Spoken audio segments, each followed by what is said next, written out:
Praise the lord. చూస్తున్న వారందరికీ మా వందనాలు. ఈరోజు నమ్మకం లేకుండా జనాలు నశిస్తున్నారు. దేవుని మీద నమ్మకం ఉండట్లేదు. శ్రమలను బట్టి, వారికి ఉన్న కష్టాలను బట్టో, లేకపోతే వారి ఉన్న పరిస్థితులను బట్టో దేవుని మీద నమ్మకం ఉండట్లేదు. ఏ సహోదరులారా, దేవుణ్ణి నమ్మండి.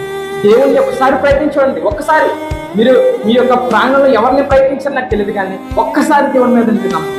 మీరు ఏ కార్యమైనా, ఏదైనా, మీకున్న శ్రమైన, బాధని, ఇబ్బంది అయినా, మీ లోకంలో లోకపరంగా అయినా, ఆత్మీయపరంగా అయినా సరే, మీరు దేవుని మీద నమ్మకం ఒకసారి నమ్మి దేవుడిని అడిగినట్లయితే ఆయన ఎవరిని కూడా విడిచిపెట్టే దేవుడు కాదు. మార్కు సువార్త 9వ అధ్యాయం 3వ వచనంలో, నమ్ముట నీ వలన అయితే నమ్మువానికి సమస్తము సాధ్యమే.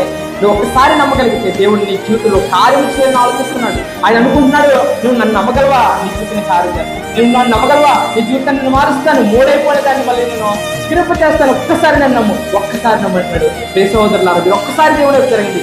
దేవుడిని యేసుక్రీస్తు వారి ఒక్కసారి మీరు నమ్మి చూడండి. దేవుడి మీ జీవితంలో కార్యం జరిగింది కాక. ఆమేన్.